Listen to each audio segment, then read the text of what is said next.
네, 국립군산대학교 해양생물자원학과의 권봉호라고 합니다. 저는 앞서 이제 김종선 교수님이 이끌고 계시는 블루카본 사업단에서 신규 탄소 흡수원, 그러니까 지금 현재 블루카본으로 인정받고 있지 않는 새로운 블루카본에 대해서 지금 연구를 진행을 하고 있고요. 그리고 이제 신규 블루카본을 이제 인증을 받으려면 우리끼리 해서는 안 됩니다. 그래서 국제 협력 같이 해야 돼서 국제 협력도 담당하고 있습니다. 그래서 현재 지금 어떻게 연구가 진행되고 있는지 좀 연구 동향 그러면 조금 이제 딱딱할 것 같긴 한데 최대한 제가 압력을 엄청 많이 받았습니다. 최대한 쉽게 해라. 제가 할 수 있는 한 최대한 쉽게 해보겠습니다. 우선은 주제를 제가 목차를 이렇게 잡아봤는데요. 그럼 도대체 아까 앞서서 서두에도 말씀하셨지만 왜 우리가 블루카본을 연구해야 되는지, 그리고 어떤 문제가 있는지에 대해서 같이 얘기해보고 현재 블루카본이 어떤 종류가 있는지 잠깐 말씀을 드리고요. 그리고 그러면은 이제 새로운 블루카본이 어떤 것들이 언급되고 있는지, 실제로 좀 어떻게 될 것인지 뭐 이런 방향성에 대해서 한번 나눠보도록 하겠습니다. 그래서 우리가 탄소 중립이라는 얘기를 많이 듣습니다. 이제 탄소 중립이라는 거는 탄소 배출을 지금 현재 수준보다 많이 줄이고, 그리고 그 줄이지 못한 만큼은 더 흡수를 시켜서 결국은 우리 대기 중으로, 그러니까 공기 중으로 더 이상의 이산화탄소가 더 증가되지 않도록 하는 것들을 우리가 탄소 중립이라고 하는데요. 우선은 많은 분야에서 탄소 중립이라고 여러분들 들어보시면 많은 분야에서 배출을 줄이기 위한 노력들이 많이 하고 있습니다. 그렇지만 배출을 줄이는 게 굉장히 어려운 일이고요. 그에 비해서 이렇게 흡수를 좀 늘리는 거다. 그래서 이 블루카본이라고 하는 거는 흡수원이라고 생각하시면 되는데요. 탄소 흡수원인데 이제 우리가 육상 쉽게 설명하시면 우리 주변에 흔히들 볼 수 있죠. 여기 밖에도 보시면은 이렇게 나무들 있잖아요. 나무들이 이렇게 흡수하는 우리가 탄소를 그린 카본이라고 합니다. 그에 대비되는 말로써 바다 생태계, 그러니까 우리가 좀 어려운 말로 해양 생태계라고 쓰는데 해양보다는 바다의 생태계가 흡수해서 저장하는 탄소를 우리가 블루카본이라고 하는데요. 그럼 이게 바다에서 흡수하는 모든 것들이 블루카본이냐? 현재로서는 꼭 그렇지는 않습니다. 그래서 그런 뒤에 조금 말씀을 드리겠습니다. 그래서 그럼 왜 바다가 중요한지를 조금 나눠보려고 하는데요. 매년 이제 잘 이해하지 못했다고 하는데 누구 건지 이렇게 재밌게 하려고 누가 또 일부러 이렇게 이해 못하면 계속 죄송합니다. 예. 더 쉽게 하겠습니다. 더 쉽게 하라는 AI의 명령을 받고 전 세계적으로 우리가 이제 한 가지 간단한 상식 공부하는 시간인데요. 1년에 전 지구적으로 마이크 더 올리라고요? 제가 키가 커서 죄송합니다. 네. 이게 방송이다 보니까. 그래서 전 지구적으로 연간 우리가 조금 유식한 척 해야 되잖아요. 연간 한 400억 톤 정도의 이산화탄소가 배출이 됩니다. 그러면 그 중에서 대략 이제 우리가 뭐 자동차라든가 공장이라든가 발전소에서 나오는 것들 등등이 한 344억 톤이고요. 그리고 뭐 숲을 개간한다든가 뭐 농지를 개발한다든가 그렇게 나오는 것들이 대략 한 59억 톤입니다. 그래서 도합 한 399억 톤 정도 배출을 하고 있습니다. 이게 최근에 코로나 시국에 조금 제가 최근 통계 보니까 조금 최근에 좀 줄었다고 하더라고요. 어쨌든 대략 한 400억 톤이라고 하면 그 중에 육상, 그러니까 우리 살고 있는 이 땅을 밟고 있는 육상에서 흡수되는 것들이 125억 톤 정도 되고요. 그리고 블루카본을 포함한 해양, 우리 바다로 흡수되는 게 한 23% 정도여서 한 92억 톤 정도가 흡수가 되는데, 그럼 나머지 187억 톤은 매년 평균적으로 187억 톤 정도의 이산화탄소가 매년 대기 중으로 이렇게 쌓이게 되는 거죠. 근데 이게 누적되다 보니까 이게 이산화탄소가 소위 말하면 우리가 온실가스 역할을 하는 거거든요. 온실 이렇게 설명하면 좀 어려운데 우리 시골에 가보시면 요거 조금만 우리 서울 밖을 지나면 화훼단지를 보면 다 비닐하우스로 덮여 있잖아요. 비닐하우스 덮여 있는데 그 비닐하우스를 만드는 이유가 뭐냐면은 열을 가두기 위한 거거든요. 그런데 우리 지구가 간단하게 설명을 하면은 지구는 태양으로부터 열을 받고 있는데 그 열 받은 것을 받은 에너지라고 좀 어려운 말로 에너지라는데 에너지만큼을 밖으로 내보내야 돼요. 그래야 들어온 만큼 내보내야 이게 지구의 온도가 일정하게 유지가 되는 것인데 이게 이 이산화탄소와 같은 온실가스가 온실의 역할을 하는 거예요. 온실은 뭐냐면 얘는 열은 들어오는데 빠져나가지 못하게 막는 거거든요. 그러니까 이게 매년 우리가 이산화탄소를 이만큼 187억 톤씩 배출을 하게 되면 무슨 일이 벌어지냐면 우리가 아주 튼튼한 온실을 계속 만들고 있는 거죠. 그러니까 열이 빠져나가지 못하고 계속 문제가 되고 있는 겁니다.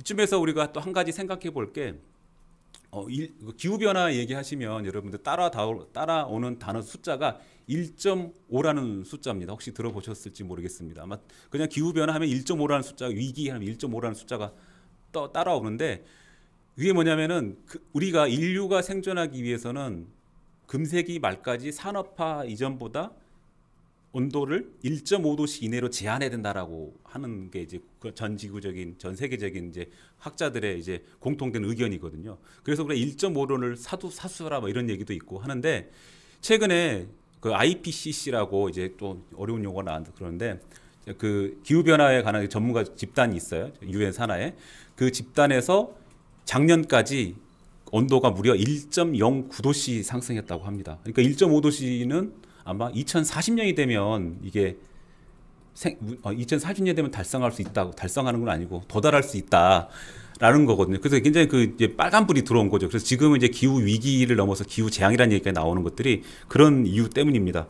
어쨌든 간에 그래서 우리가 이걸 2050년까지는 탄소 중립을 이뤄야 우리가 금세기 말까지 100도씨 이내로 제한할 수, 아니 100도래, 죄송합니다. 1.5도씨 이내로 제한할 수 있다라는 그런 얘기가 있고요. 그런 측면에서 이제 해양수산부에서는 이제 우리 이제 바다 얘기를 다시 돌아와서 바다로 돌아오면 해양수산부에서는 이제 숫자로 조금 설명을 드리면 네, 당근 하시기 바랍니다. 네, 당근 네, 갑자기 당근 그러니까 제가 할 말 잃었는데 이런 게 다 현장의 묘미가 있습니다. 좋습니다. 당근. 해양수산부에서는 연간 한 400만 톤 정도를 이산화탄소를 배출합니다. 그러니까 7억 2천만 톤 정도 그러니까 한국에는 아까 400억 톤 정도인데 그 중에 한국에서는 7억 2천만 톤 정도 배출하거든요. 그 중에서 해양수산부냐 여기서 우리 선박에서 나오는 것들, 수산 어촌에서 나오는 것들 다 포함하면 한 400만 톤 정도거든요. 그러니까 전체 비중에서는 그렇게 크지는 않지만 어쨌든 상당 부분 배출하고 있는 거고요. 그래서 작년 12월에 해양수산부에서는 해양수산 분야 탄소 중립이 아니라 탄소 중립을 넘어서서 네거티브를 이루겠다. 그래서 배출한 것보다 훨씬 더 많은 이산화탄소를 흡수해서 해양수산 분야에서는 적어도 네거티브를 이루겠다고 이렇게 발표를 했습니다. 그 중에 그럼 네거티브로 들어갈 수 있는 수단 중에 어떤 게 있냐? 블루카본, 갯벌 및 연안식생 복원, 그리고 바다숲 등 그리고 새로운 신규 탄소 흡수원을 발굴해서 2050년에 되어서는 우리가 이산화탄소를 더 많이 흡수하겠다는 게 해양수산부의 계획입니다. 그 중에 우리가 들어가 있는 게 이제 블루카본이라고 되어 있는 겁니다. 그래서 블루카본이 뭐냐면 아까 앞서 말씀드렸지만 해양 생태계가 흡수 저장하는 탄소를 블루카본이라고 했잖아요. 근데 모든 카본이 그런 다 들어갈 수 있는 게 아니고 여기 보시면 염습지, 맹그로브, 아직 갯벌은 아니고요. 아직 잘피림 또는 해초지라고 얘기하는데 이 세 가지 서식지에 흡수하는 탄소를 지금 현재는 블루카본이라고 합니다.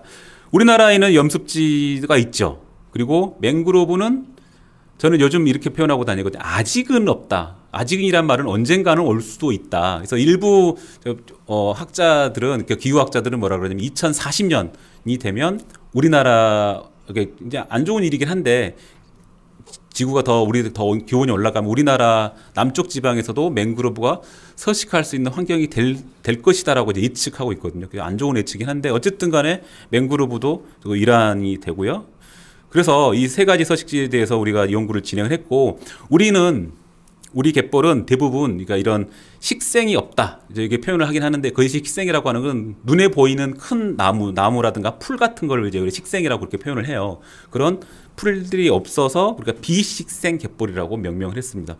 그렇다고 해서 갯벌에 아예 아무것도 없지는 않거든요. 우리가 눈에 보이지 않는 뭐 규조류 또 돌말류라고 하는 이제 그 미세 조류들이 살고는 있습니다. 그 생물들이 1차 생산을 담당하긴 하는데 일단 눈에 띄지 않으니 이제 우리가 비식생 갯벌이라고 얘기하는데 한국의 대부분은 이제 비식생 갯벌인데 이 갯벌이 가지고 있는 탄소 흡수 력을 저희가 연구를 했습니다. 뒤에 잠깐 설명을 드릴 거고요. 그래서 최근에 작년에 이제 컨저베이션 인터내셔널이라는 이제 국제 보호 단체에서 환경 단체에서 논문 그러니까 그 보고서를 하나 발표를 했습니다. 보시면 현재 IPCC에서 인정하고 있는 블루카본이 맹그로브, 염습지, 잘피 이렇게 세 가지 서식지에서는 얘기를 했고, 그리고 블루카본으로 그러니까 새롭게 떠오르고 있는 블루카본 유력 후보군, 그래서 세 가지 이제 서식지를 했는데 그 중에 갯벌, 그다음에 대륙북 퇴적물 그리고 해조류까지 포함을 해서 새롭게 떠오르는 블루카본이라고 이렇게 명명을 했습니다. 그러면서 블루카본으로 인정받으려면 뭐 이렇게 국제적으로 공인된 건 아니지만 대체적으로 합의된 것들이 온실가스를 제거하는지, 그리고 그 제거된 탄소가 오랫동안 저장이 되는지, 그리고 뭐 여러 가지 인위적으로 그런 내가 서식지를 만들었을 때 뭐 예를 들면 맹그로브를 보고 나면은 환경에 영향을 미치는지, 그게 아무리 좋은 수산이라고 해도 그게 환경적으로 문제가 되면 안 되거든요. 그런 문제, 그리고 관리가 가능한지 등등을 얘기를 했는데, 갯벌에 대해서는 아직 온실가스를 흡수하는지에 대한 것들 아직 잘 모르겠다. 아직 연구 부족으로 되어 있고요. 그다음에 탄소를 장기간 저장하고 있는지에 대한 여부를 아직 연구가 부족하다. 그래서 아직 물음표로 되어 있습니다. 이런 부분에 대해서 우리가 연구를 통해서 이 물음표로 되어 있는 것을 yes로 바꾸게 된다면 국제적으로 공인되지 않을까라는 생각이 듭니다. 그래서 우리 블루카본 사업단에서도 이 세 가지 서식지를 주로 이제 연구를 하고 있습니다. 갯벌, 그리고 이제 대륙붕 퇴적물이라고 얘기했지만, 그러니까 갯벌도 뻘이고, 이제 이 대륙붕에 있는 저 먼 바다에 있는 것도 뻘은 뻘이거든요. 그래서 그런 것들을 다 포함해서 이렇게 진행을 하고 있다, 이렇게 말씀을 드리겠습니다. 시간이 없네요. 3분 나밖에 안 남아서 빨리 넘어가겠습니다. 그래서 미세조류, 그리고 대륙붕 퇴적물 같은 경우는 우리는 갯벌을 연구를 많이 하고 있고요. 그 영국 같은 경우는 이제 대륙붕 퇴적물을 대상으로 연구를 많이 하고 있습니다. 그럼 보시면 우리 이제 최근 우리 서울대를 비롯한 우리 블루카본 사업단의 연구 결과이기도 한데요. 전국의 갯벌에 CO2가 대략 한 4,800만 톤의 CO2가 저장되어 있고, 그 중에 연간 한 26만 톤 정도 매년 흡수하고 있다는 것을 이제 밝혀서 이것들이 작년에 좋은 저널에 발표가 됐고, 우리가 많이 알려지고 있는 상태입니다. 그뿐만 아니라 영국 정부에서도 이제 추가적인 탄소 감축원을 확보하기 위해서 퇴적물 탄소 저장량을 이제 산출해서 보고했는데요. 보시면은 그림이 잘 보일지 모르겠습니다. 그 영어로 써서 죄송하긴 한데, 제 왼쪽 분도 보시면은 염습지, 그다음에 이제 해초지, 염습지에 그다음에 염습지 이제 뭐 종류별로 조금 나눴고요. 그 옆에 갯벌입니다. 갯벌이 한 2개, 그리고 서브타이달 존이라고 아까 말씀드린 대륙붕 퇴적물을 제가 영어로 이제 서브타이달 존이라고 했는데, 서브타이달 세디먼트, 그리고 저기 이제 대륙 사면이라고 해서 슬로브라고 하는데 거기까지 다 포함을 해서 전 해양 생태계 전반에 있는 탄소를 연구해서 발표한 바가 있습니다. 이처럼 우리가 단지 이런 그 시그레스라든가 해초지라든가 염습지뿐만 아니라 다른 서식지에 대해서도 우리가 고려할 필요가 있겠다라는 거고요. 최근에 이제 또 해조류에 대해서도 연구가 상당히 많이 진행되고 있습니다.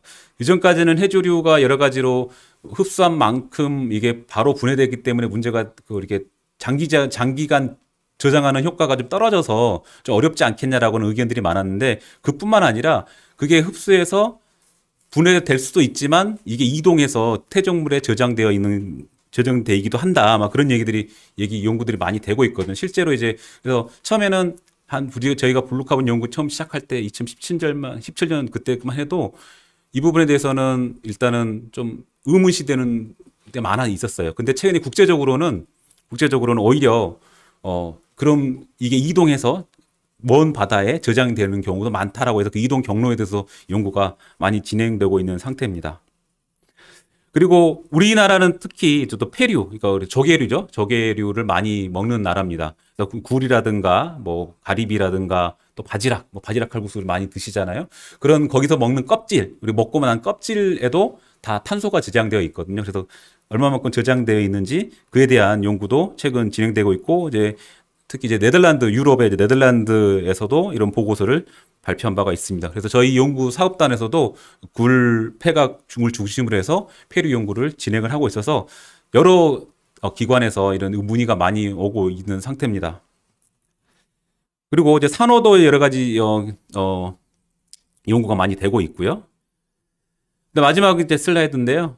그러면 우리가 이게 우리만의 노력으로는 안 됩니다. 우리만의 노력으로는 안 되고 국제적으로 같이 함께 가야 되거든요. 그래서 작년에는 이제 해양수산부 장관님께서 인도네시아에 같이 가셔서 제가 이제 현장에도 참여했는데 같이 대표단으로 참석해서 인도네시아 학자들하고 같이 교류도 하고 작년에 이제 우리가 매년 말에 그러니까 그 유엔 기후변화 협약 당사국 총회라는 게 매년 말에 열리거든요. 그래서 당사국 총회를 이제 COP라고 많이 합니다. 캅이라고 하는데 캅 대회가 작년 11월에 영국의 글래스고에서 열린 적이 있거든요. 영국이 그래서 그 16번째, 26번째 캅 회의였고요. 올해는 다음 주 월요일부터 2주 동안 이집트에서 열립니다. 그래서 저희가 이제 김종순 교수님하고 또 해수부 대표단하고 여러 기관에서 같이 참여를 해서 우리가 연구하고 있는 블루카본에 대해서 서로 소개도 하고 또 회의도 진행할 예정입니다. 이걸 통해서 우리가 국제적으로 공감대도 형성을 하고 이제 국제적 인증받을 수 있도록 그런 노력을 진행을 하겠습니다. 네, 제가 1분 40초 넘겨서 죄송합니다. 네, 이상 제 발표를 마치겠습니다. 감사합니다.